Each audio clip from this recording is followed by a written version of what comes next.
wá nítorí àwọn èèyàn ti pọ̀ ẹ mọ̀ tó fẹ́ kẹ́ bá mi láyé àwọn èèyàn wa dáadáa. gbogbo ilé pátápátá omíyalé brọ́dà mi ni ọmọ ìyá mi ni tó dẹ̀ pé òun gan ń ṣiṣẹ́ takuntakun kò sí bó ṣe fẹ́ rí omíyalé brọ́dà mi ni ọmọ ìyá mi ni omíyalé ó ti kọ́ wá síbí tẹ́lẹ̀tẹ́lẹ̀ bó dẹ̀ ṣe wá ó lóun fẹ́ sáré lọ ṣì kankan ló fi díá pé fìrí ní àyíká but very soon ọmọ bọ̀tá gan ti dé síbàdàn ní alẹ́ àná láti alẹ́ àná lẹ́yìn bọ̀tá ti wà nínú. ẹ jẹ́ kó mọ ibi tẹ́yìn ti wà. èmi gan mi ń bá yín sọ̀rọ̀ gan láti Ogun State láti bẹ̀ láti Èkó mo wo Ogun State láti Ogun State mo tún wá sí sókèlè mọ̀ pé kọ́lọ̀ ń ṣàánú kọ́lọ̀ ń ṣà àjìyẹ bọ́ọ̀lù ẹ̀ máa ń sọ ìyá rẹ̀ ni ò jẹ́ ọmọ so omíyalé ń bọ̀ so bóyá jẹ́ nìyẹn Yorùbá nation no going back ẹ jẹ́ kí gbogbo àtúnyà jáde. Oh yeah, Mayor is fine. Mayor is doing wonderfully well this morning. Lẹ́ẹ̀kan sí Koikimedia bring the work closer to your doorsteps. In some minutes, a tún máa gbé wá fún yín ṣókí bí ó ṣe ń lọ ní ibi báyìí. Ẹ ṣé gan ni.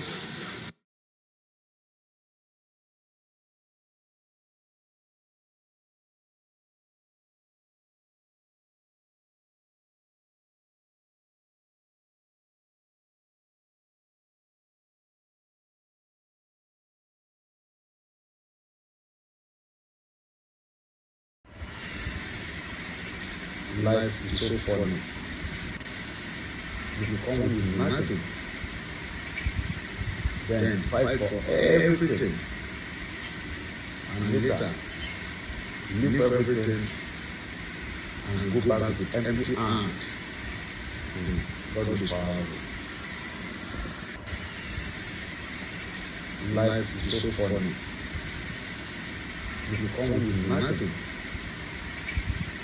then fight for everything, and later leave everything and go back with empty hand.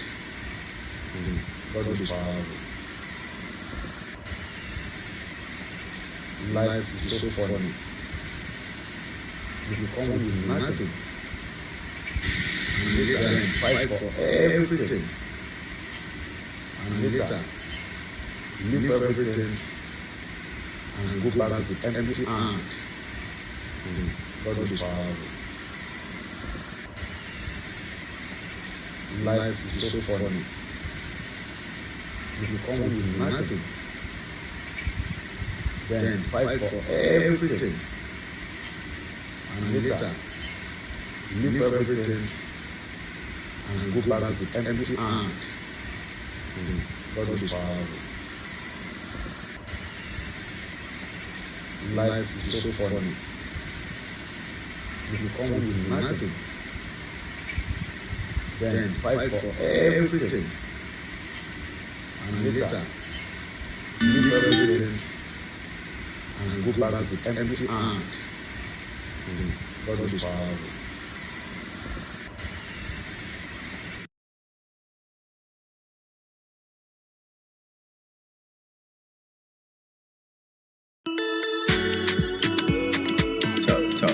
Down.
bàbá fẹ́ wá ó tún yọ wá ó ṣe wá lógo ó tún wá fálùmọ́ ní sí èmi ọ̀pọ̀ lóko fáráyé èmi ò sọ nípa orílẹ̀-èdè mi.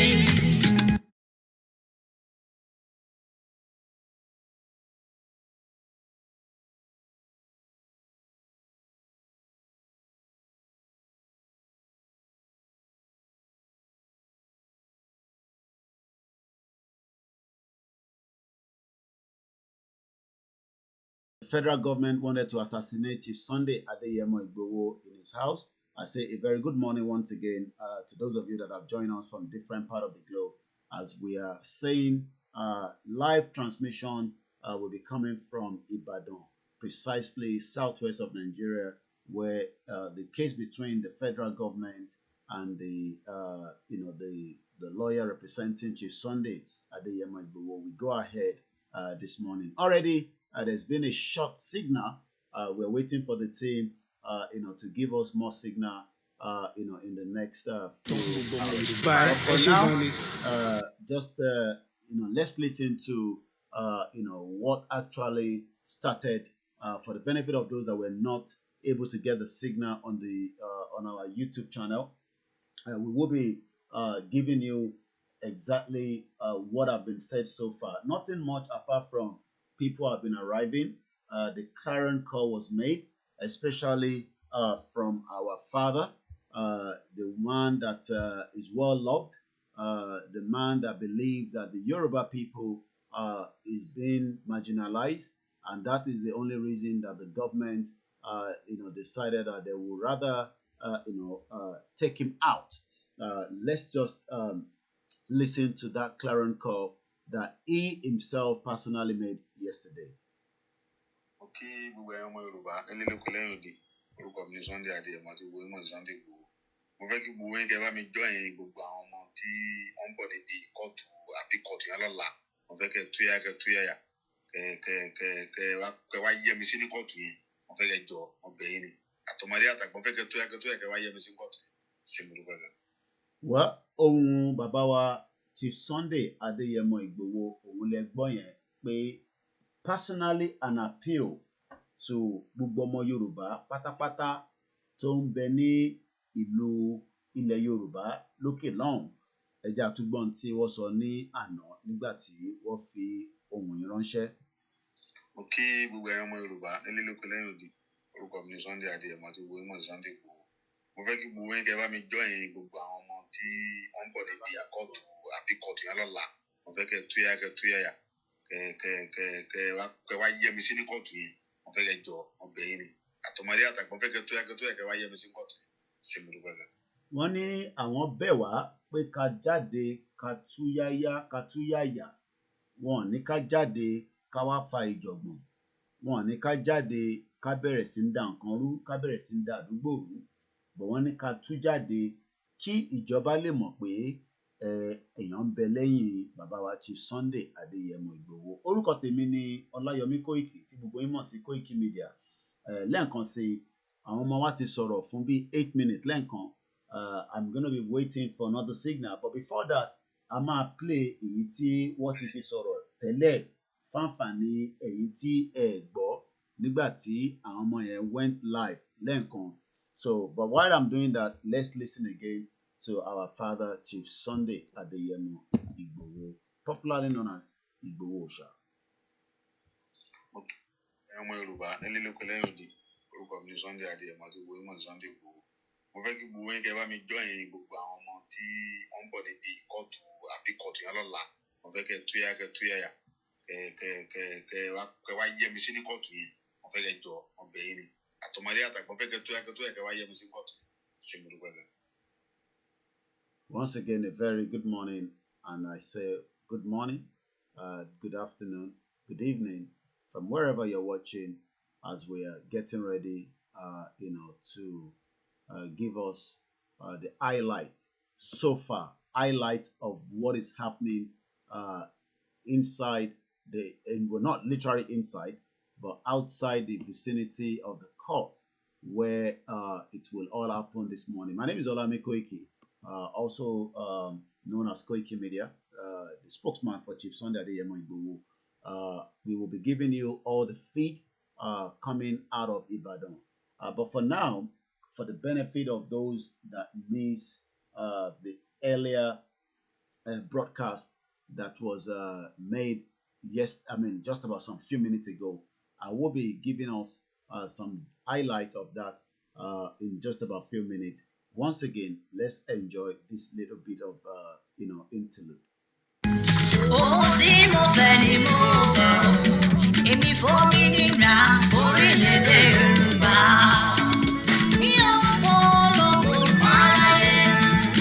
Once again, a good morning, good afternoon, good evening, because we're living in a different time zone. And that means Tiba sọ pé ẹ káàárọ̀ ní London, ẹ káàárọ̀ nílẹ̀ Yorùbá, ọ̀sán ni wọ́n wà ní gbogbo ọ̀nà Malaysia, ọ̀sán ni wọ́n wà láwọn ibì kankan, but wọ́n ti wà ní ọwọ́ alẹ́ ní àwọn ìlú míì gẹ́gẹ́ bí time zone tiwọn. Mo kí gbogbo wa pátápátá pé ẹ káàbọ̀ lẹ́ẹ̀kan sí. Let us just quickly play that video. And then in case tí ọba to go live, ká má miss anything. Ẹ̀yin tí ẹ wà lórí all of the different platforms, you will have opportunity to listen to what has happened so far. I'm going to tell them to go back live just to give us, what is happening within the vicinity. But while I'm going to be making the call behind the scene, you can continue to watch the one. Remember, which is just about 8 minutes, so that we can all, especially our diaspora, tí a nífẹ̀ẹ́ bàbá wa Chief Sunday Adeyemo, àwa náà fẹ́ darapọ̀, but fún ìdí kan àbí ìdí kejì, a lè wọ plane ká lọ́lé ní bó ṣe wù wá lẹ́sẹ̀kẹsẹ̀. So, and that is the reason why Koikimedia will bring the live transmission, especially whatever is happening, so that bí court case bá ń lọ, kó jẹ́ ká máa rí tó ń lọ níta. I'm going to call the team now, and I'm going to tell them to go back live. But before I do that, my coffee play play lọ́wọ́ nísìn tí wọ́n ti ṣe ní just some few minutes ago. Let me get that out quickly. And that's about that. Yeah, I think we can. I think we can leave it on the top there. So I might mute my mic while I'm going to be doing that. Once again, it is good morning from this part of the globe, and it is good afternoon from the other side of the globe as well. My name is Olayemi Koiki, and this is Koikimedia, bringing the world closer to our doorsteps. Let's now listen to what happened earlier on in just about some few minutes ago.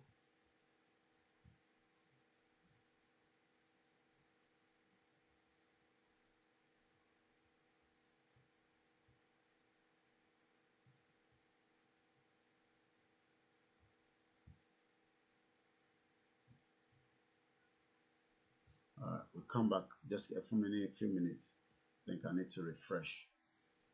We need to refresh it. So let's just come back in just a few minutes. Let me say a very good morning and welcome to the program. As we are still going to be giving you all the details. Ari Baba Aliu Nabasoro, SAN, Yomi Aliu. But for now, let us listen to the team. And this is how they travel down. Broadcasting, Koikimedia, bring the work closer.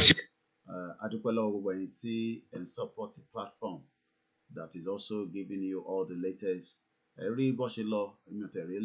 let's all watch it together while we prepare.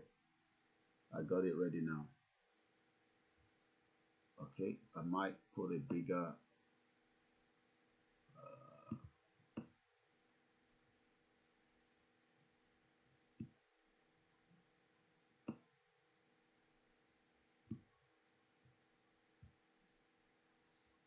Okay. And now let me roll the video. I'm gonna mute my mic. So I'm gonna mute my mic. Ẹ káàsán, ẹ káalẹ́ ní gbogbo ibikíbi tí ẹ bá ti ń rí broadcasting Koikimedia, bring the work closer to your doorsteps. Today being the 23rd of June 2022. Fún ẹ̀yin tí ẹ bá ń bọ̀ láti Ìwó Road, Challenge, Mọ́kọ́lá, tí ẹ bá ti dé junction ìyànà Adeoyo, ẹ ti máa rí Video Construction ní ibi báyìí. Okay. Yeah, thanks for joining live. We are trying to tell you the direction and the situations report. Láti ibi báyìí, ẹ máa yà wọlé. By your right, you see the road that leads directly to Adeoyo, or you ask people, kẹ́ béèrè lọ́wọ́ àwọn èèyàn pé Federal Court of Appeal òun ni ẹ̀ ń lọ ní ọ̀nà tó lọ sí Adeoyo. This is the road. Good morning, good afternoon, good evening from wherever you're watching. Koikimedia bringing the work closer to your doorsteps. Today being the 22nd of June 2022. Gẹ́gẹ́ bí a ti sọ lẹ́ẹ̀kan, tí ẹ bá ti dé Video Construction kí ẹ yà wọlé, ẹ máa rí ibi ìyànà Adeoyo yẹn, ẹ máa yà wọlé. Just by your right you will see it.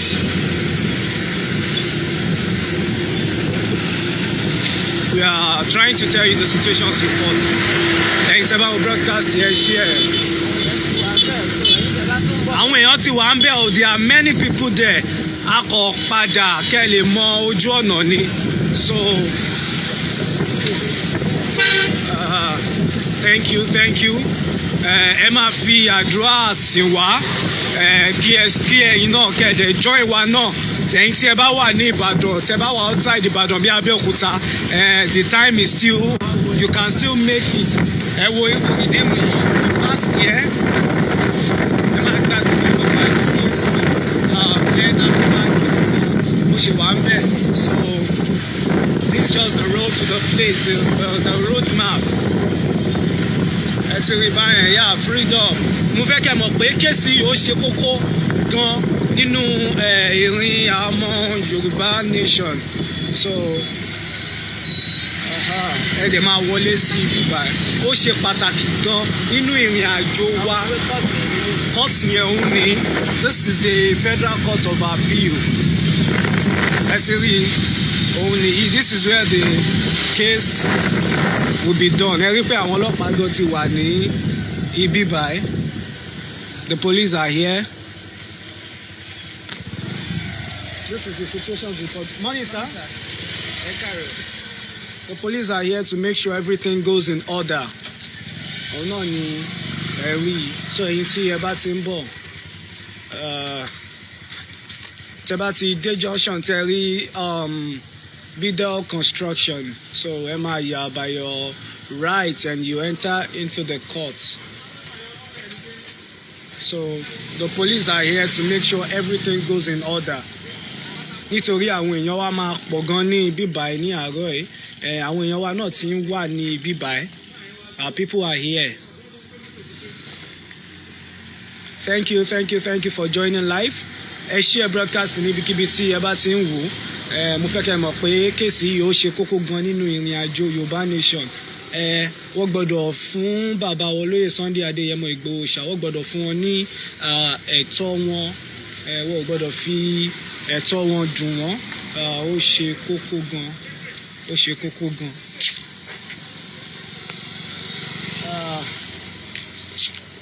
Omeyo náà ti wà ní ibi báyìí. The number 1 Omeyo, Abẹ́òkúta 1, Ogun State. Ẹ káàárọ̀. Àwọn èèyàn wa ti ń dé bí báyìí tí rí báyìí. Omeyo, ẹ káàárọ̀. Ẹ jẹ́ wá bínú, máa pè ń padà mo wà ní mo ń bá nǹkan sọ̀rọ̀ lọ́jọ́. Kí ni ẹ ti ọkọ bá a sọ orúkọ yín náà, torí àwọn èèyàn mọ̀yìn àwọn kan tún mọ̀yìn sí kọ́ lè mọ ibi tí ẹ wà láàárọ̀ yìí. Bóyá jẹ́ nìyẹn, mo kí ẹ̀yin bàbá mi, mo kí ẹ̀yin ìyá mi, mo kí ẹ̀yin ẹ̀gbọ́n mi, mo kí gbogbo pátápátá lórí ìkànnì yìí. Bàbá wa Ọláyọmí Koikimedia kò kú ní súwa, kò ní rẹwà lágbára Ọlọ́run. Àwọn àdéhùn bíbá yìí o, ẹ káàrí bó ṣe ń lọ, ẹ má ṣojú, ẹ má fọ̀. A wà ní Federal High Court of Appeal, ibẹ̀ làwọn bá ń sìn. Àti ń dájú ẹ̀dùn, àti ń rọ̀ bí òjò, ó yẹ kẹ́ ti mọ ọmọ aládé là wà àwọn òun jagun bí ẹrú ọlọ́gbọ́n ọgbọ́n ni Yorùbá fi ń jà wọ́n lẹ́nu Yorùbá òkú ẹnu Yorùbá òkú a máa ń wọṣọ Yorùbá nation káàkiri wọ́n lẹ́nu Yorùbá òkú ẹnu Yorùbá òkú a máa ń ṣe gbogbo everything a máa sign petition 5 million wọ́n lẹ́nu Yorùbá òkú gbogbo ẹ̀ máa ń lọ bó ṣe yẹ kó lọ adẹ̀dúpẹ́ lọ́wọ́ Ọlọ́run adẹ̀túpẹ́ àgbègbè dúpẹ́ lọ́wọ́ tó jẹ́ àwọn ọlọ́pàá wa tó jẹ́ ọmọ ọkọ Yorùbá afàsìkò ìdúpẹ́ lọ́wọ́ àwọn sójà wa tó jẹ́ ọmọ ọkọ Yorùbá afàsìkò ìdúpẹ́ lọ́wọ́ àwọn ládé àtàwọn olóyè àtàwọn baálẹ̀ wọ́n gbárùkù tì wá ọgbọgbọ́n ni Yorùbá fi ń ṣe lòwe gbàgbọ́ pé àti kúrò lóko ẹrú tí wọ́n fàsìkò yìí bẹ̀ gbogbo ẹ̀yin ọmọ ìyá mi káàkiri àgbáyé especially àwọn tó wà ní ilẹ̀ Yorùbá bí ẹ jẹ́ ká tú ẹ̀ àjáde wá síbí kọ́ mọ̀ pé yes àwọn ọmọ Yorùbá àti dúró tán kò sí bóyá fẹ́ rí tàbá ní pé àbúrò àlá máa ń wà láàrin àwọn tó jẹ́ àwọn àlejò kò sí bóyá fẹ́ ọmọ níbi àpá máa akọmọdé tàwọn èèyàn gbúdọ̀ tó fi wọ́n sáàyè títí wọ́n lè mọ ibi tí àyè wọn dé ẹ bá lọ sẹ́mi ní Sweden kẹ lọ sí Poland kẹ lọ sẹ́mi ní Portuguese kẹ lọ sẹ́mi ní Brazil wọn sọ òyìnbó lẹ́nu ẹ̀ẹ́dẹ̀ lè pè wọ́n ní literate ṣóyè yín bẹ́ẹ̀ yẹn so kò wá fẹ́ rí àlè sọ̀rọ̀ mọ́ran kíkan kọ̀pá tó bá ti nípa ti ń gbé àwọn tó jẹ́ àwọn póòpù ta ti ń gbé àwọn tó jẹ́ àwọn alágbára tó dẹ̀ di pọ́n béèrè millions of naira lọ́wọ́ wọn kí wá ló wá kù ta ni wọn lè gbé sẹ́yìn ọmọ Yorùbá ní kẹ́dúró sẹ́sì ara yìí kẹ́ka gbárùkù ti bàbá wa ṣe Sunday ọmọ Adéyẹmọ Ìgbòho ṣà wà láìtàláì ẹni tá a mọ̀ pé yes tínú ẹ̀ sì dúró wọ́n dẹ̀ kí wọ́n dẹ̀ dúró tán fún gbogbo ọmọ Yorùbá ni ẹ jẹ́ ká gbárùkù tì wọ́n ká mọ̀ wípé ìlọsíwájú ilẹ̀ Yorùbá òun là ń tọrọ àfẹ́ padà sẹ́yìn àwọn èèyàn ń béèrè pé omíyalé dà mo fẹ́ kí ẹ mọ̀ pé omíyalé ó ti dé àyíká ìtẹ́lẹ̀ ó ń try láti ṣe like ó ń organize àwọn vehicles tó máa gbé àwọn èèyàn wá nítorí àwọn èèyàn ti pọ̀ ẹ mo tún fẹ́ kẹ́ bá mi láyé àwọn èèyàn wá dáadáa. gbogbo ilé pátápátá omíyalé brother mi ni ọmọ ìyá mi ni tó dẹ̀ pé òun gan ń ṣiṣẹ́ takuntakun kò sí bó ṣe fẹ́ rí nílẹ̀ Yorùbá tóbi gidigidi so ẹjọ omíyalé ọtí ọkọ wá síbi tẹ́lẹ̀tẹ́lẹ̀ bó dẹ̀ ṣe wá ó lóun fẹ́ sáré lọ ṣì kankan ló fi di á pé fìrí ní àyíká but very soon omíyalé máa dé. ọmọ bọ̀tá gan ti dé síbàdàn ní alẹ́ àná láti alẹ́ àná lọ́wọ́ bọ̀tá ti wà nínú. ẹ jẹ́ kó mọ ibi tẹ́yìn ti wà. èmi gan mi ń bá yín sọ̀rọ̀ gan láti Ogun State láti Èkó mo wo Ogun State láti Ogun State mo tún wá síbí sókèlè mọ̀ pé kọ́lọ̀ ń ṣàánú àjìyẹ bọ́ọ̀lù ẹ̀ máa ń sọ ìyá rẹ̀ ni ò jẹ́ ọmọ so omíyalé ń bọ̀ so bóyá jẹ́ nìyẹn Yorùbá nation no going back ẹ jẹ́ kí gbogbo àtúnyà jáde bóyá jẹ́ nìyẹn. Oni, how are you? Mayor is fine. Mayor is doing wonderfully well this morning. Lẹ́ẹ̀kan sí Koikimedia bring the work closer to your doorsteps. In some minutes a tún máa gbé wá fún yín ṣókí bí ó ṣe ń lọ ní ibi báyìí ẹ ṣé gan ni.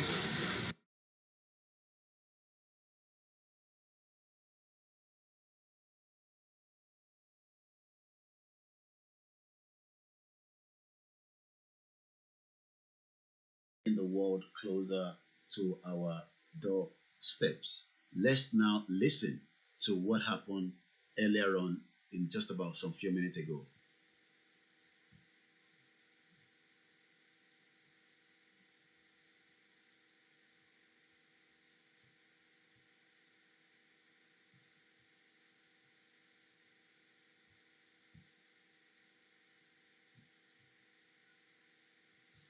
We'll come back just a few minutes. I think I need to refresh. We need to refresh it. So let's just come back in just a few minutes. Lankan say a very good morning and welcome to the program. As we are still going to be giving you all the details. Alibaba already finished. SAN, Yomi and Leo. But for now, let us. Okay. So we wait for more signal from the team back in Ibadan. Just bear with me.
Once again, a very good morning. Mo kí gbogbo wa lẹ́ẹ̀kan sí pé àkàrọ̀ àkódàjí àkóbójú ọjọ́ ṣe rí níbikíbi tó lúkálùkù bá wà.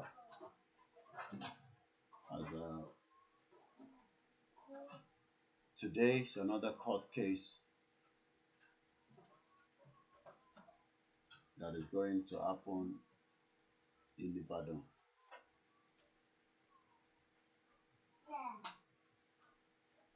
Where we will be getting more signal, but for now we're waiting. So while we're waiting for the signal, I will just be doing some bit of conversation for the benefit of those of us that are already logged into the broadcast this morning. We appreciate everyone so far on this beautiful and one of the most important journey when it comes to the self-determination. It is not a crime to request an opt-out of a country if the country is not working for you. We are not secessionists as some of the media in Nigeria are portraying us. Chief Sunday Igboho is not a criminal. He hasn't committed any offense. He has not committed any offense, but the federal government went to his home just some few days before 1 year and not only kill his close allies, our individuals were also tortured. And today, the reason why there's a court case is nothing more than the fact that the federal government must now pay for the atrocity and the damage that they've done. Once again, my name is OLAMILEKAN, and you're welcome to the live transmission that is about to go ahead this morning. We appreciate everyone that have joined the conversation.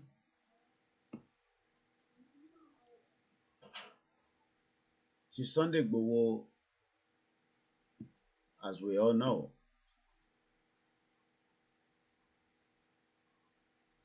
was in his house when the federal government attacked almost a year ago now. On that fateful day, we lost 2 individuals that were also not part of the fact that the government decided to kill them.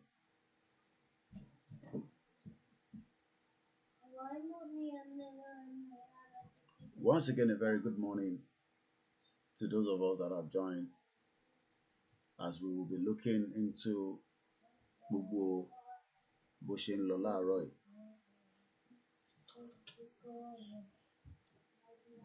Ẹ̀yin tẹ́ ẹ̀ báyìí tí gbọ́, a tún fi àsìkò yìí rán wa létí pé ìdí tí ẹjọ́ yìí ṣe ń lọ kò ju pé federal government ló gbé ọwọ́ ní July 1st láti ṣe jàǹbá fún Chief Sunday Adeyemo Igboho. And I would like us to always remember that day. I'm going to show us some of the image of his house that was damaged on that fateful day. I'm going to show those of you that probably forgotten how his house was completely damaged. Let's take you through that journey. So if you go on koikimedia.com, you will have the opportunity to see exactly what I am saying in terms of how Chief Sunday Igboho's house became a war zone. If the federal government wanted to speak with him, there's a lot of ways that could have been done. But the federal government did not do so. Rather, the federal government went in at about 2 o'clock in the morning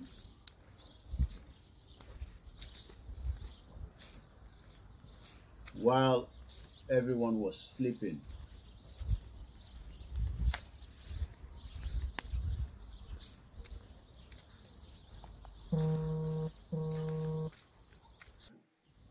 Nígbà tí gbogbo èèyàn sùn, the federal government ti lọ sí inú ilé Chief Sunday Adeyemo Igboho ní July 1st. Àwọn picture tí mo fẹ́ fi wọ̀n wáyé. These are so many of the pictures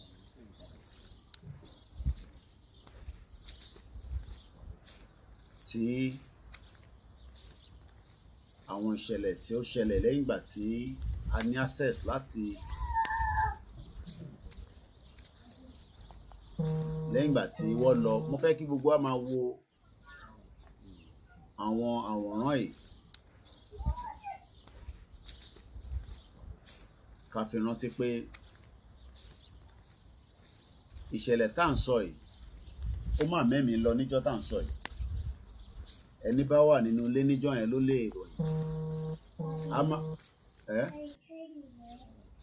A máa gbọ́ ohun tí broadcast ìyàwó Mọ́rẹ̀mí Lady K ṣe níjọ́ yẹn. But for now,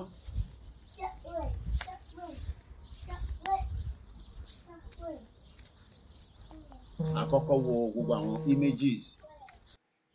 Mo fẹ́ kí gbogbo wa rántí pé gbogbo àwọn àwòrán tá fi wọ̀n wáyé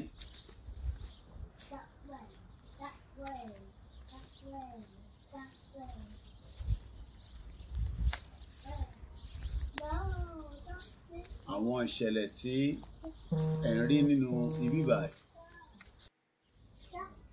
kò ń ṣe film trick.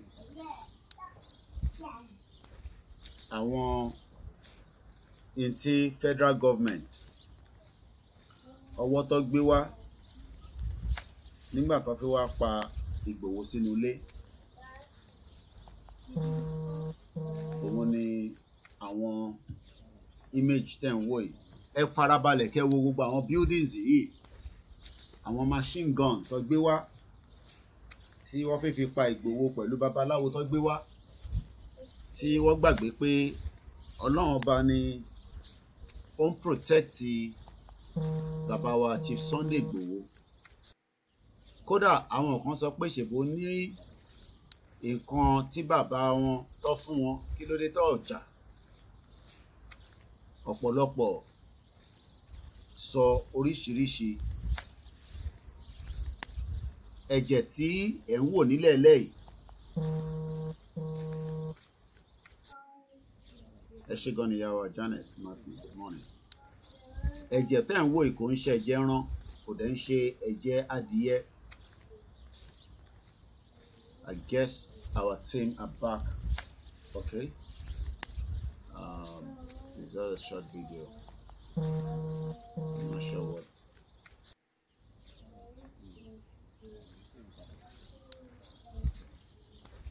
Lẹ́ẹ̀kan sí mo kí gbogbo ọmọ Yorùbá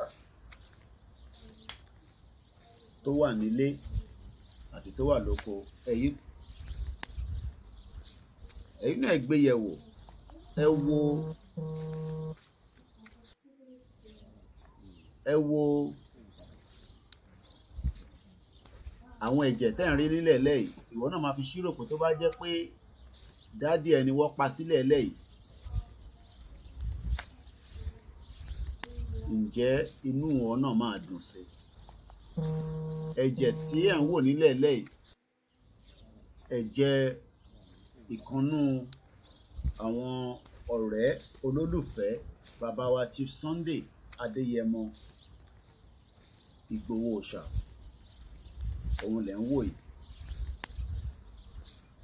And it's a shame that a lot of people do not even understand the consequence of this damage. We will continue to remember them. Ẹ rí i pé àwọn ò yọ picture wọn kúrò lórí timeline wa látijọ́ yìí nítorí pé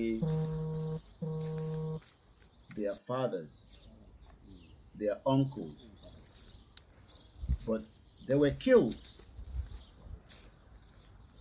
almost a year ago. Ẹni tẹ́ ń wò ní on the left hand side àwọn ni a mọ̀ sí Alhaji Adisa Saheed Adeoyo, ọ̀rẹ́ tímọ́tímọ́ bàbá wa Chief Sunday Adéyẹmọ Ìgbòho ni.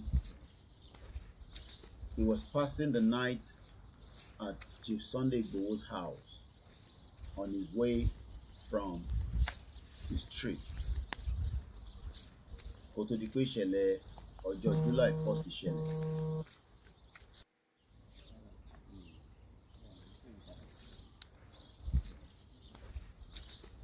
Tẹ́ bá wo ẹ̀jẹ̀ tí ẹ̀ ń wò nílẹ̀ lẹ́yìn, I'm sure you understand even if I don't say anything that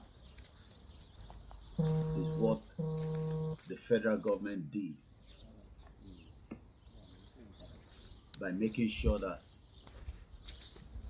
Adeoyo body was dragged from the living room, and bá a ti ṣe ń sọ̀rọ̀ títí di wákàtí wọ́n ti release body yẹn fún àwọn family. His body has not been released. The federal government still hold on to the bodies àwọn méjèèjì, and the question is for what purpose ìjọba ṣe di body wọn mú. Kí ni ìdí tí gọ́ọ̀mẹ̀ntì ṣe di pé ó di bọ́dì Adeoyo mú? Why? What could be the reason? Kí ló ń fi bọ́dì yẹn ṣe? Why are they holding on to the body of our father, our uncle? These are not criminals. Kò ń ṣe pé terrorists ni wọ́n. But unfortunately, that is the country that we live today, where the government would rather kill the innocent Nigeria as against running after the terrorist.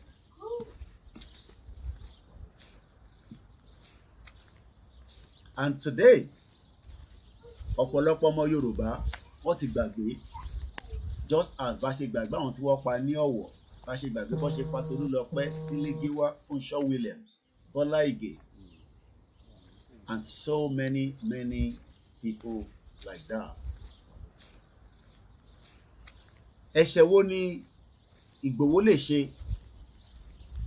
as to warrant these attack on his home?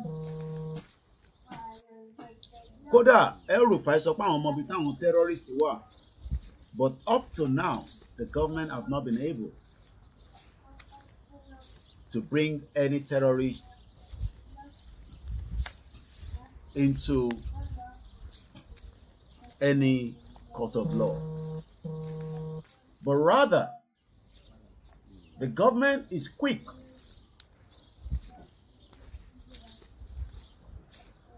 to run after Igboho because they believe that he's the one creating trouble and problem in Yoruba land. But gbogbo wa la mọ̀ pé the people that are making life ungovernable for our people are the terrorists. But rather than the government running after the terrorists, the government decided not to do so. One pamper àwọn terrorists, and that's what they've done since this particular government came to power almost some 7.5 years ago. But a lot of Yoruba people believe that Igboho is a troublemaker and he needs to be killed, according to them. But I'm sure some of them, after the Owo attack, òkùnkùn ṣe Igboho ló lọ attack wọn ní Ọ̀wọ̀. Kọ́lọ̀ fọ́run kẹ́ gbogbo àwọn tí wọ́n bá lọ. Do you know how many Yorubas, Igbo, even Hausas, other tribes have been killed in Nigeria for the negligence of not having a government where terrorists have now taken over the country? Let's listen to this man that told us something, but because a lot of us disagree with people like him, he was also killed. And not just killed, he told us categorically that if anybody believes that bandits or terrorists are not the same, you better not listen to them.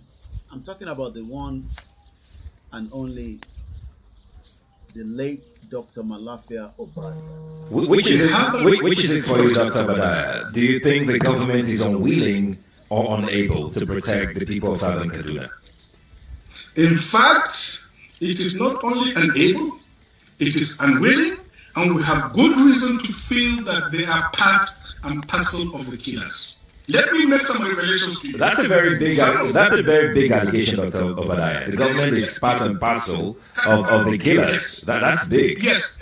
Okay. How will the government just say, oh, it is revenge killing and so on? Then you leave it there. Oh, because it is revenge killing and so on and so forth. The body language of this administration, the body language of the state government shows clearly that they have a hand in the killings. No doubt about it. Because, you see, General Abacha, and people don't give him his due. Do you think you have tolerated such nonsense? And let me make some revelations, because some of us also have our own intelligence networks. Okay. Have met with some of the bandits. We have met with some of their high commanders. One or two who have repented. They have sat down with us, not once, not twice. They told us that one of the northern governors is the commander of Boko Haram in Nigeria. Boko Haram and the bandits are one and the same thing. They have a sophisticated network. I'm going to pause that. They have a sophisticated weapon. They were moving logistics, money, weapons. But the government did not see any reason to protect the lives of Nigerians. Rather, that is a clot of blood of Adigun. The man on the right-hand side, his name is Alhaji Fatai. Àwọn jẹ́gẹ́ bí the last born of Babawa Chief Sunday Igboho's mother, the last born. Again, he was just doing prayer in the house in the middle of the night, just as any Muslim or Christian does late night prayer. He did not know that that would be the last time he will be alive. When they came with a heavy force. And we have all the evidence that I'm going to show us the amount of bullets. These are just the damages to the house. They came with everything that they could have used to. These are blood of human beings for the benefit of those of you that are watching us today. The blood that you are looking there came out from Adisa Saheed Adogun. Gbogbo ẹ̀jẹ̀ tẹ́ ń rí nílẹ̀ lẹ́yìn.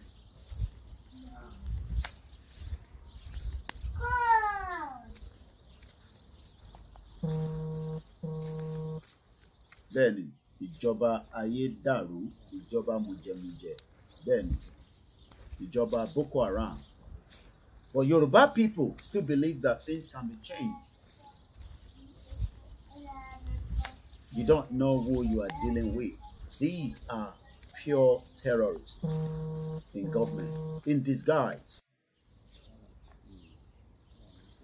The blood that you're looking there are innocent Yoruba blood that the terrorist government killed on the 1st of July, just 72 hours before the mega rally in Lagos.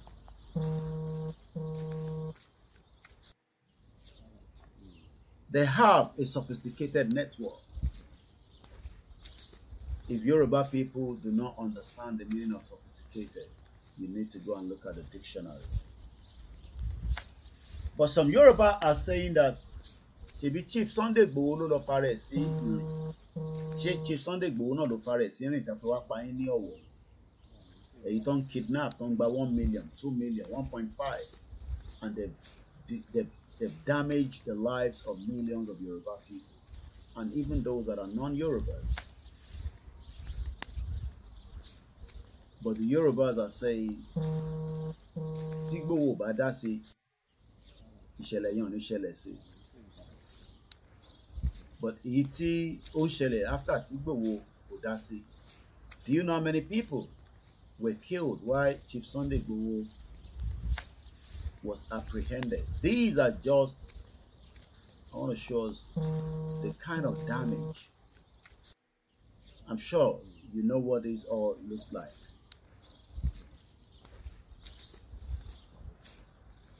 They came for one purpose, one mission: execute him and kill him.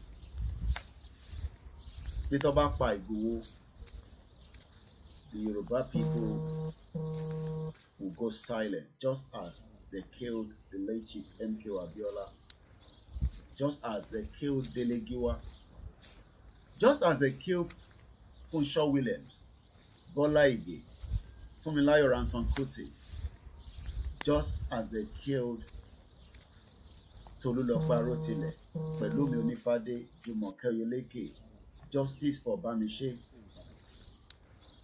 Do you know that the government is not just killing individuals with bullets? The economy will continue to bite and kill as many Nigerians until we get out of Nigeria. As we speak today, 100 million Nigerians are living in abject poverty. Ewaduru Bontokowa, I'm talking about serious weapon that came just to kill one person. Chief Sunday Igboho. Let's listen more. Twice. They told us that one of the northern governors is the commander of Boko Haram. One of these northern governors is the commander of Boko Haram, and you think it's a joke that they killed him. If you are now saying that we should go and vote in 2023, that means you are also promoting one of that same governor that will pretend that he supports the Yoruba people, but he is one of the commander of the Boko Haram. They're not going to tell you. You think a governor in the north, you think Ganjude or El Rufai or any of these northern governors will come out and say, hey, I am the supporter and the man behind the Boko Haram. They're not going to tell you that. So if you are all waiting, the late Malafia already told us that one of the governors is the commander of the Boko Haram. Do you know what they call commander? Commander Ebenezer Obilansoro. If somebody said one of the governors, the current governor of the north, that you are all going to get PVC, so are they going to chase all these terrorists out? But rather, they came to Igboho's house. Look at the kind of sophisticated weapon. Even want to be Babalawowa, they just wanted to kill him. Just as so many other Yoruba prominent have been killed, like Fela Anikulapo Kuti. Name them if you remember their names. Just as they kill all the Yoruba economy. Some of you are running all over the place trying to survive. It's because the economy was purposely collapsed on our head.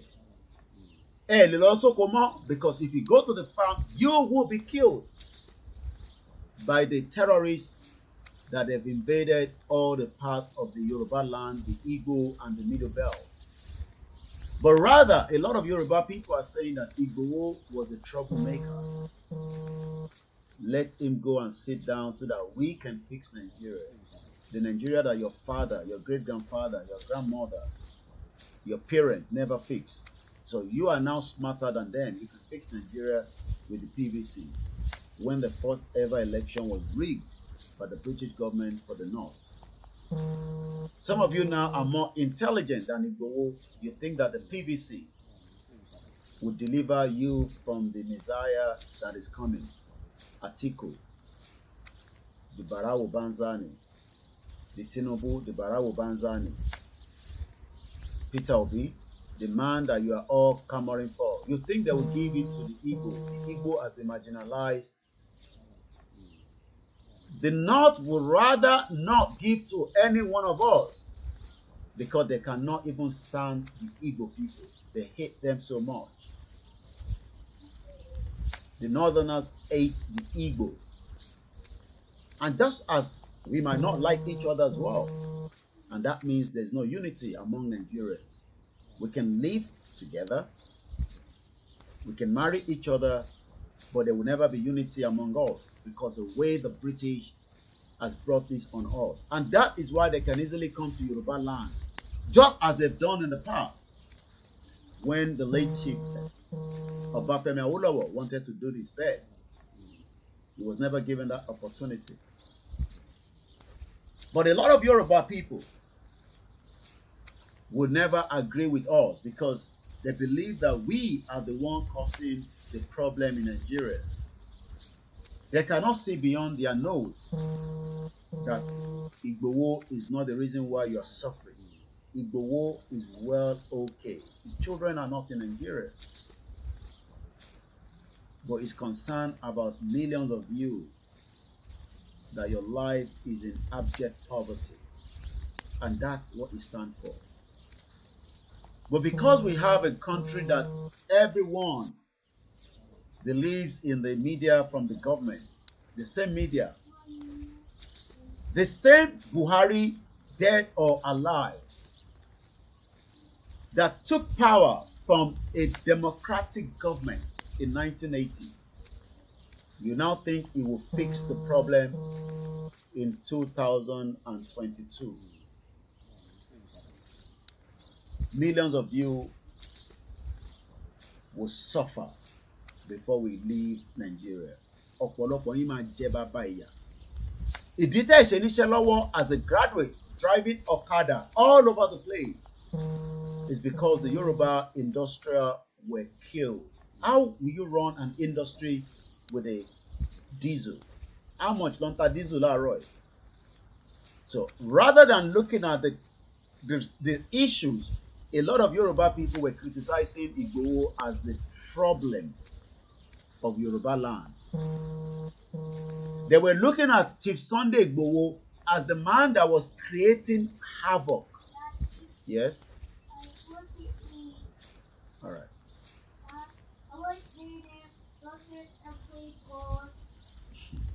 Oh my God. No, you're having cereal. You're going to have cereal. And you're not going to school today. You're going for open day. Okay? And they need to get ready. So let me quickly run through this. I'm just waiting for the team to give signal. If not,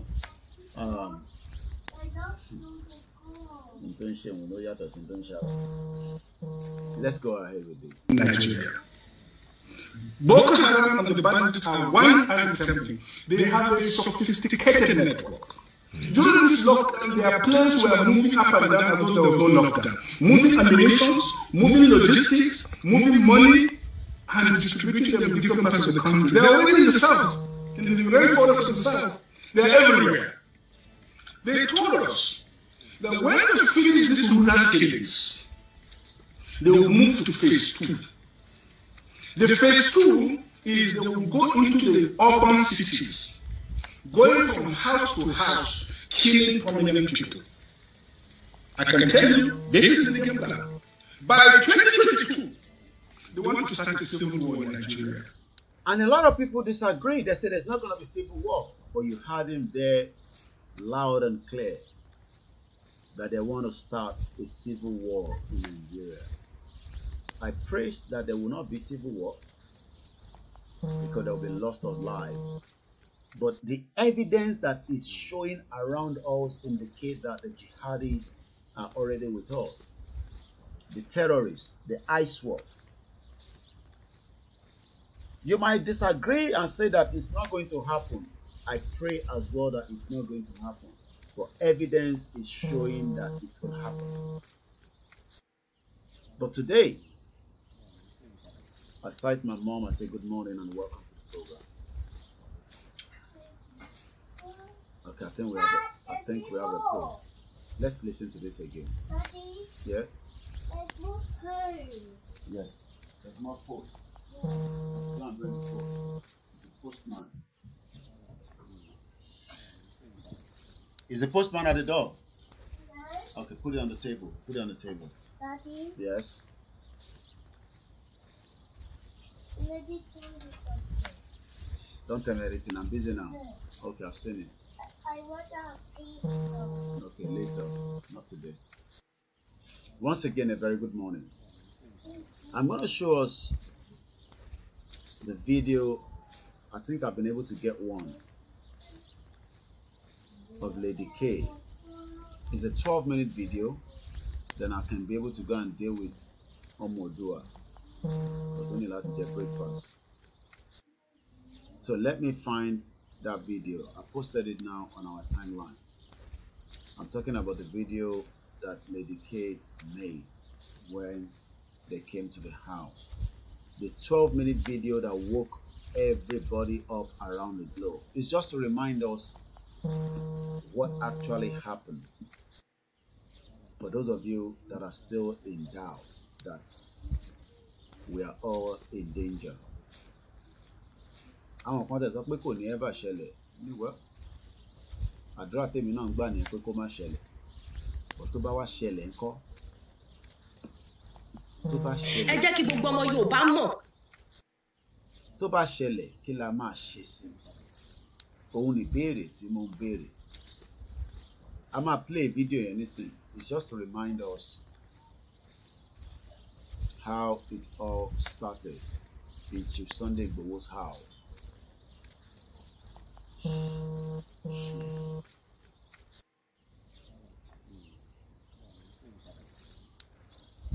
How everything started.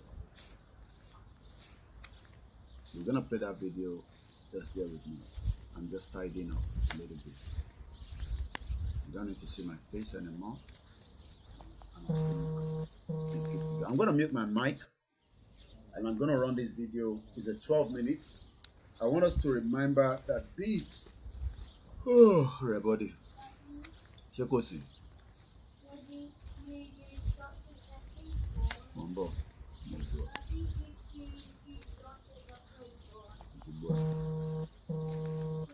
So let's run this video. Mogespe, they're probably caught my boys and missing to know what's going on. Then let's just run through this video. Then I will come back. I'm gonna mute my mic. A very good morning. If you have just joined us, you're watching a live transmission as we're still waiting for signal from Ibadan. In the 22nd of June 2022. Agome Swabo Tibu. Agome Wafilolu. With the transmission, you're welcome. as we remember all those that have been killed in Nigeria. So let's mute the mic. Sójà ẹjọ́ ẹ máa ṣí ẹ ilé Chief Sunday Igboho àwọn sójà ti surround gbogbo ilé wọn yìnbọn gidi ni báyìí ẹjọ́ bá wa ṣí ẹ bá wa pass information yẹn fún gbogbo ọmọ káàárọ̀ oòjíire ẹjọ́ mi ò lè bọ́ta gan inú ilé ni mo ṣàwà báyìí please help me to share we are under attack now please let all the warrior be informed. Please help us to notify everybody. Please call everybody to be at alert. We are under attack now in Chief Sunday Igboho house. Ẹjọ́ we are under attack already with Nigerian military. Confirm lele. Ẹjọ́ àwọn sójà ni Nigeria sójà. Ìbọn wọn lẹ ń gbọ́ yẹn wọ́n yìnbọn gidi ni confirm. Ẹ bá wa share, ẹ má bá wa pass information yẹn. Everybody wà at alert. Àwọn warrior kí gbogbo wọn wà at alert. Àwọn tó bá lè máa move bọ̀ bá anywhere tó bá wà. Confirm gidi ni o ìbọn lẹ ń gbọ́ tó yìn gidi yẹn àwọn Nigeria sójà lélẹ̀ please help me to share Chief Sunday Igboho house ilé olóyè Igboho ṣe ń gbọ́ ẹ ń gbúrò bọn ẹjọ́ ẹ máa bá mi share ẹjọ́ ẹ bá mi share ẹ bá mi pariwo fún gbogbo àwọn ọmọ káàárọ̀ oòjíire àwọn Nigeria military wọ́n ti wá attack wa ẹjọ́ this to 2 ẹjọ́ torí Ọlọ́run wọ́n ti yìnbọn more than 10 minutes ó yẹ kí n ti gbé sí live látẹ̀kùn but I want to confirm láti mọ̀ bóyá òótọ́ ni kí n tó wá sí live kí n má bàa fún yín ní wrong information àwọn Nigeria sójà ni wọ́n kún táǹsì wọ́n surround wa ni ẹjọ́ torí Ọlọ́run wọ́n dẹ̀ yìnbọn gidi kì í ṣe ṣeré ẹ bá mi máa share ẹjọ́ ẹ bá mi máa share ẹ jẹ́ kí gbogbo ọmọ Yorùbá mọ̀ nílé lóko gbogbo èèyàn àwọn tẹ́ bá lè jí ẹ jí wọn ẹ bá mi share confirm mo sọ fún yín ẹjọ́ àtọ́jú oorun lèmi náà ti gbúrò ọ̀bọ̀ náà ti bẹ̀rẹ̀ sí ní pé everybody lórí phone pé kí everybody wà alert ìgbà tí mo dẹ̀ máa confirm sí àwọn làwọn sójà ni mi lè bọ́ síta o but confirm lélẹ̀ everybody ìbọn lọ́yìn gidi yẹn kì í ṣe kékeré ó surround wa ni so ẹ bá wa share Nigeria sójà ni o àwọn ìjọba location 9 ni tó bá jí kúkú máa dàrú látòru kó dàrú tó bá dẹ̀ máa níyànjú kó níyànjú ó ti ṣẹlẹ̀ nìyẹn mi ò lè bọ́ síta obìnrin ni mí wọ́n ní kí n má bọ́ síta but kí n gbé lọ sí live kí n jẹ́ kẹ́ mọ̀ bó ṣe ṣẹlẹ̀ PA bàbá ti confam fún mi sí pé àwọn sójà ni so ẹjọ́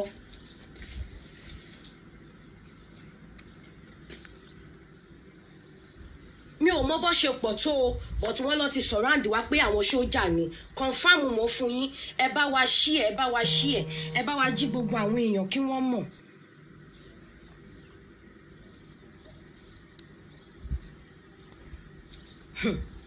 ṣe ti rí Nàìjíríà ẹjọ́ ẹ bá wa share mi ní kọ́ọ̀tì broadcast yìí ó dìgbà tí n bá tó get to the root wọ́n ní kí n má bọ́ta but kí n gbé lọ sí live kí n jẹ́ káwọn ọmọ Yorùbá kí wọ́n mọ̀ nǹkan tó ń ṣẹlẹ̀ lọ́wọ́lọ́wọ́ báyìí kí n ṣe ṣeré o gbogbo létí bọ́ta wọ́n ti fèsì wọn ò but mi mọ iye àwọn sójà tó jẹ́ o mi mọ bó ṣe pọ̀ tó o àmọ́ wọ́n sọ fún mi wípé àwọn sójà ni wọ́n dẹ̀ ti surround wa so wọ́n release gidi ni tí ò ń ṣe ṣeré ẹjọ́ ẹ bá mi share ẹjọ́ ẹ jẹ́ kí gbogbo àwọn èèyàn mọ̀ pàtí wà under attack nílé Chief Sunday Igboho mi mọ bó ṣe pọ̀ tó mò ń là fún yín o mi mọ báwọn sójà yẹn ṣe pọ̀ tó o ṣe ń gbúrò bọ̀ wọ́n yìn gidi ni ṣe ń gbọ́ gidi ni ẹjọ́ bá mi share ẹ gbé lọ YouTube ẹ gbé lọ everywhere kí gbogbo èèyàn tètè mọ̀ àwọn tó sùn kọ́ jí ẹjọ́ ẹ máa bá wa share ẹ bá mi share àti wà under attack nílé Chief Sunday Igboho.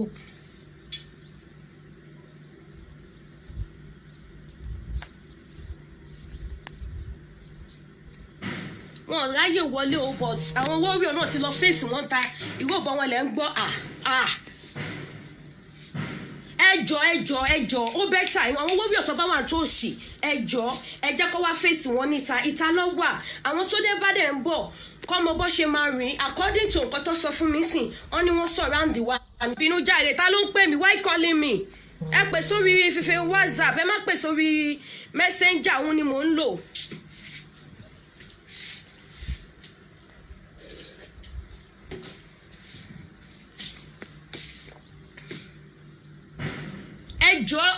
ẹjọ́ ẹ bá wa ké sí gbogbo àwọn warrior wa ó ń pọ̀ kíní tí mo ìgbú ọ̀bọ tí mo gbọ́ ìpọ̀ ó kọjá bẹ́ẹ̀ I know no problem but a gbọ́dọ̀ mú wọn ni wọn gbọ́dọ̀ escape gbogbo wọn tó bá wá òkúlẹ̀ ẹlẹ́jà ń tà èmi mọ̀ pé kò sí sí ohun tó máa ṣẹlẹ̀ but wọ́n gbọ́dọ̀ sá lọ that is my own. ṣé ń gbúrò ẹ̀mí mímọ́ èmi ti paná rúùmù mi o.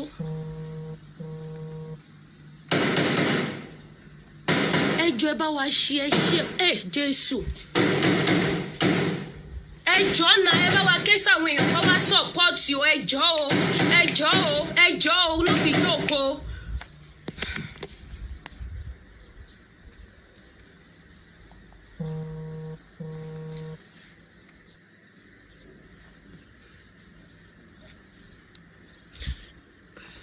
ẹ má pè sórí messenger on disturb fóònù tí mo fi ń broadcast ẹjọ́ please help me to share it. Please, we just need to inform people. I know nothing is going to happen. Nothing is going to happen, but people have to know what is happening now. This is Totu. Shemburo.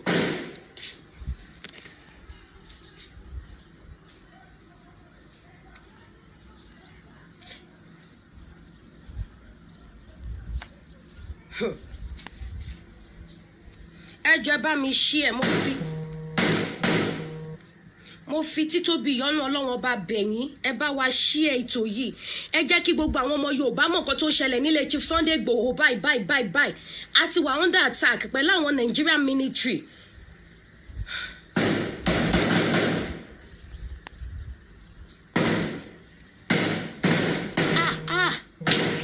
Jésù ẹjọ́ torí Ọlọ́run.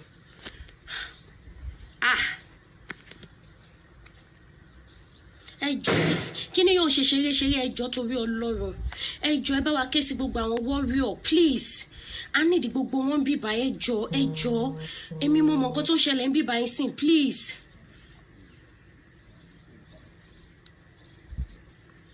I've done that ẹ wo nǹkan tí mo ṣe gan nìyẹn that's why tí mo fi switch off iná.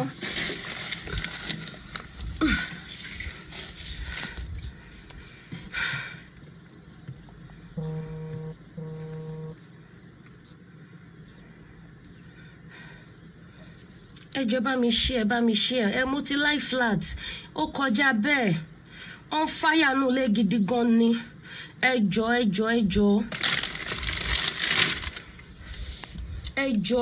ó kọjá ṣeré please.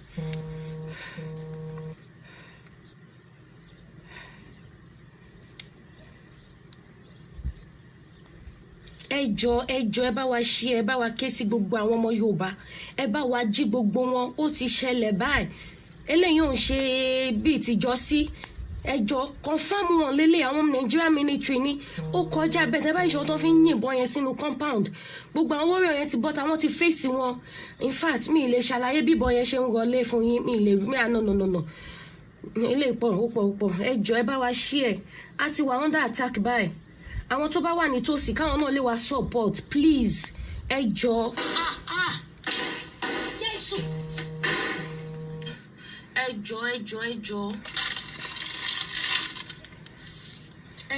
ẹjọ́ kọjá ṣeré please. ẹjọ́ bá mi máa ṣe. a máa pause for a while tó bá di 10 o'clock a máa gbé program yìí wá sílẹ̀ because wọ́n ní 1 o'clock ni wọ́n máa padà sí court. At the moment the court is been adjourned till 1 o'clock and I'm not going to be sitting here all day. So I just want us to remind ourselves of what led us to why we are going to court today. Review it's just for us to remind ourselves, what led to the reason why the court case is going on. There was damage to Chief Sunday Igboho's house. There were killings. All kind of atrocity happened on that day. That's Adeoyo that was killed. Ọ̀pọ̀lọpọ̀ ṣì ń sọ pé and then so what kí ló ṣẹlẹ̀? But I'm sure a lot of you that have upstairs ẹlòmíì ò ní upstairs ní bíbá yìí because ọmọ Yorùbá tó bá wo in tó ṣẹlẹ̀ ní last year tí ẹ ṣe ń sọ lẹ́nìí after gbogbo tí ẹ tuntun rí pé ẹ kò tán fún Chief Sunday Igboho, then that means ní tán pè ní common sense. Lọ́kàn ara yín ẹlòmíì rò pé Benin Republic ló máa wà títí di 2023. Ọlọ́run dẹ̀ náà lòun ní bóun ṣe fi ṣiṣẹ́ òun. Ọ̀nà tó bá dẹ̀ òun ló máa gbà ṣiṣẹ́. Ẹ̀jẹ̀ tẹ́ ń wò yìí kò ń ṣe ẹ̀jẹ̀ màálù, ẹ̀jẹ̀ ọmọ ẹ̀dá Ádámọ̀ ni. We will continue to remember them. These were all the individuals that had to go and spend months and months ní àyíká àwọn DSS.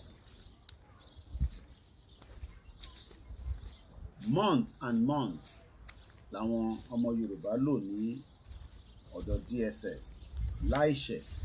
Ẹ wo bó ṣe balẹ̀ jẹ́, ẹ balẹ̀ jẹ́, ẹ bọ̀rọ̀ jẹ́. These are individuals that were spending months inside. Kódà ilé ìfẹ́ ṣe ìyàwó ni, kódà pé ní weekend tó ń bọ̀ bíi week no, I think the following weekend. Ẹ wo bó ṣe destroy ilé.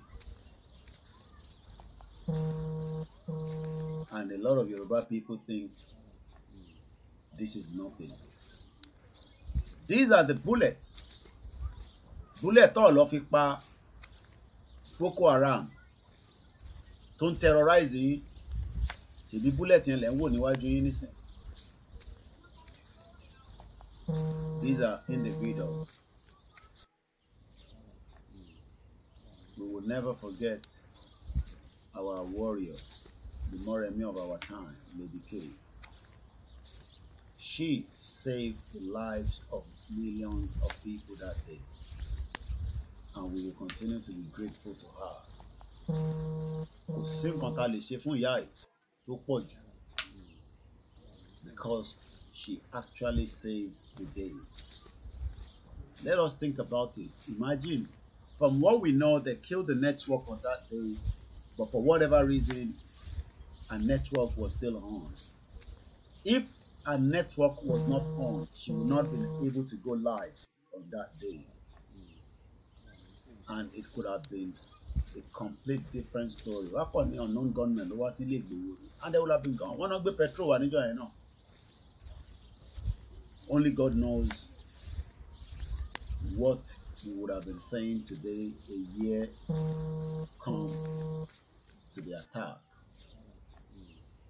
They could have said that it's unknown gunmen, and nobody would have said anything more than unknown gunmen. But Ọlọ́run fẹ́ fi àpẹẹrẹ sílẹ̀, and that is why this video will be in the history archive ló máa wà. You will remember this video. It's only 12 minutes 6 seconds, but it woke everybody around the world. ẹ bá mi máa ṣe ẹ mi ò lè tán náà ní rúùmù mi mọ́ mo ní láti pa iná ẹ jọ̀ọ́ ẹ bá wa máa ṣe ẹ bá wa ké sí gbogbo ọmọ káàárọ̀ oòjíire ilé Chief Sunday Igboho wà under attack báyìí. Serious attack that day. It's about 10 o'clock. I only have 8 minutes. I'm gonna bring the broadcast to an end, and our team will be transmitting later on at 1 o'clock. Done that, Uncle Lola, I've done that. Kódà ẹ wò kò ṣe é fẹnu sọ, but I've done that. Ẹ jọ̀ọ́. So, let us remind ourselves that this is the country that some of you are still trying to revive, especially those of you that have been told to go and get PVC. A lot of you have seen this house before it was attacked. The whole house was turned upside down. Mukibabawa Alaji Emia. I'm sure you remember him very well. That's Omiyale. But they came back out stronger. Tabawa jáde tán ní àwọn need support ẹlòmíràn àní ilé fẹ́ fi support ìwọ náà lọ jókòó sínú cell DSS fún 2-3 months kò mọ bó ṣe fẹ́ rí. We pray for the release of NNAMDI KANU as well. And so many Nigerians. It's because there's so many Nigerians that are languishing in different prisons across that shithole country. So many innocent Nigerians that has nothing to do with Biafra or Yoruba nation. but because they are being terrorized by the government. R.I.P. Huh? Yeah. Adogun. What a very sad one. Look at the bullets. There'll be bullets in penetrate one only. They care less whether there are anybody in the house, which they know that there are people in the house. When one shoot Lagos, where? Anybody didn't shoot around. They might find any half information. As a way they are shooting in Lagos. Lagos is told that. Ṣé nísìn ni ẹ̀ ń sọ ní àbí nígbà yẹn?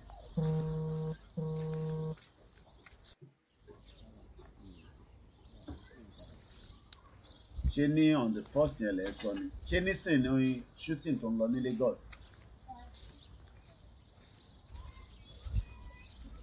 Felicia, ṣé now lẹ̀ ń sọ pé right now àbí tá à ń sọ̀rọ̀ bọ̀ nísìn? Tẹ̀ bá ń sọ pé they are shooting ẹ fi déètì sí. So that we have an idea.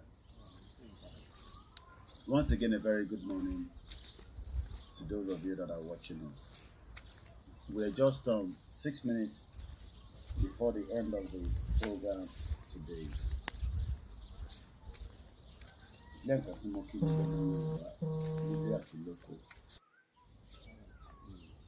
Anybody tó bá ń ṣe fídíò ẹ gbọ́dọ̀ máa fi date àti time sí. Okay?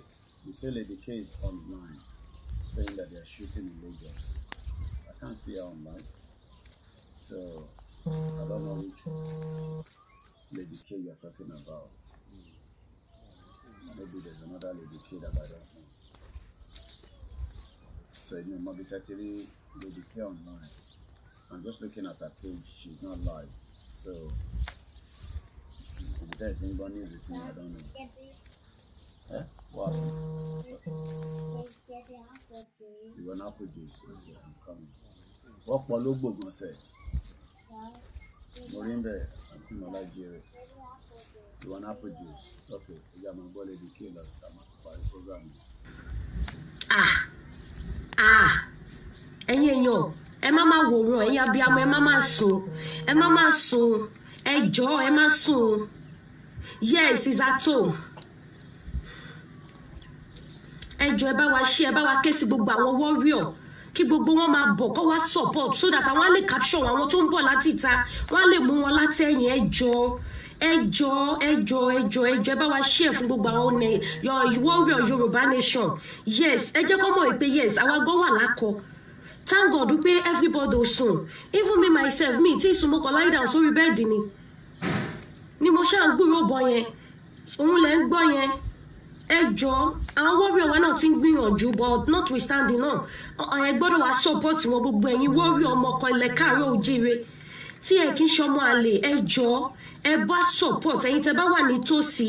Àmọ́ pé ó ti bọ́ sọ́wọ́ òru, this 2 o'clock now. Ó ti dé láti nǹkan bíi láti 10 to 2 ni wọ́n ti ń yìnbọn yẹn ni wọ́n ti dé tó ti ń gbá géètì kó tó di pé bẹ̀rẹ̀ sí ní release. Ẹ jẹ́ bá mi máa share, ẹ bá mi máa share, jẹ́ kí gbogbo ọmọ Yorùbá mọ̀ nǹkan tó ń ṣẹlẹ̀ lọ́wọ́lọ́wọ́ báyìí. A sọ fún yín pé ọ̀rọ̀ tó wà lẹ́yìn sí ó ti kọjá ṣeré. Nigerian government wọn ò bá wa mú ní ṣeré. Hey, ẹ̀yin tẹ́lẹ̀ ń sanwó Nigeria, you see na life. Ṣé bó ṣe fẹ́ wù wá rán ni kí wọ́n pa gbogbo wa tó àgbọ́dọ̀ sọ̀rọ̀, àgbọ́dọ̀ sọ anything. Ẹ̀tọ́ wa là ń jà fún, bá wọn fa wàhálà, pa innocent soul. Àwọn tó wá pa innocent soul tó ń gbégbé ayé àlàáfíà, ṣé yẹn ló dá? Ṣẹ́yìn náà ti ráyé ń sìn, kì í ṣe nǹkan kékeré o. Kì í ṣe nǹkan kékeré, wọ́n surround wa gidi ní Nigeria military. Tó bá yẹ wá ní they are not Nigerian lawyer army is a lie. Ẹ jẹ́ máa bá mi share, mi ní kọ́ tiẹ̀ o, mi ní kọ́ tiẹ̀. Ẹ má bínú ẹ̀yin wa. So a máa mẹ́fẹ̀ẹ́ wá sílẹ̀ láìpẹ́. Ojoojúmọ́ ló ń shoot lẹ́kọ̀ọ́ tẹ́lẹ̀ níwèé sọ ojoojúmọ́ ló ń para wọn lẹ́kọ̀ọ́ ní àṣẹ gbígbé. A dúpẹ́ lọ́wọ́ gbogbo ọmọ Yorùbá pátápátá. Aago kan ni àwọn tíìmù wa máa padà wá live.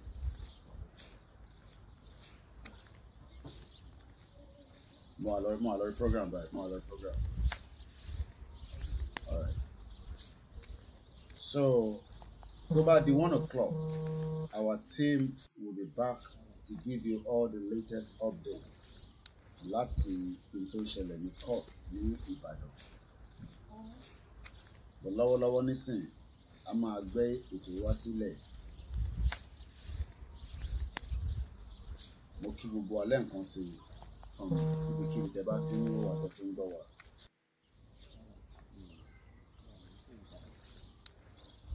As I always say, thank you so much for watching Koikimedia. And on that note, we appreciate everyone.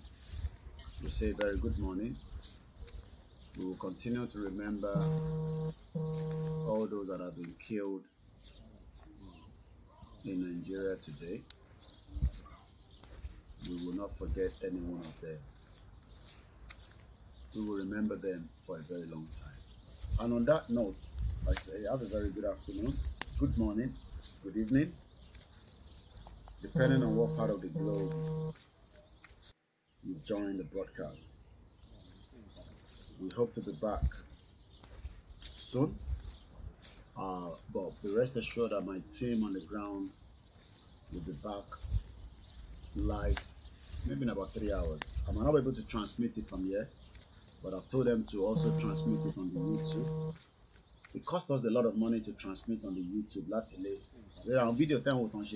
It's a lot of money because YouTube with the network in Nigeria is not as here in UK. But one instruction for go live on YouTube. If I was at home, I would have been able to transmit it. The YouTube is very expensive. And you know, we don't do short videos. We do full videos. Sometimes these guys are, they're live for hours and hours, consume a lot of data. And that goes with all the other media in Nigeria as well. So which, I'm sure you all understand.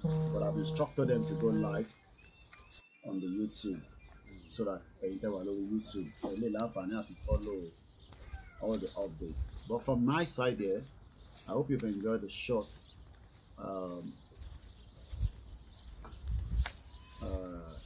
program that we brought in this morning. We'll continue to go our own little ways, and we will do our best. Have a very good morning. My name is OLAMILEKAN. And on that note, I say enjoy the rest of the day and bye from this part of the globe. Life is so funny. You come with nothing, then fight for everything, and later leave everything and go back with empty hand. God is powerful. Life is so funny. You come with nothing, then fight for everything, and later leave everything and go back with empty hand. God is powerful.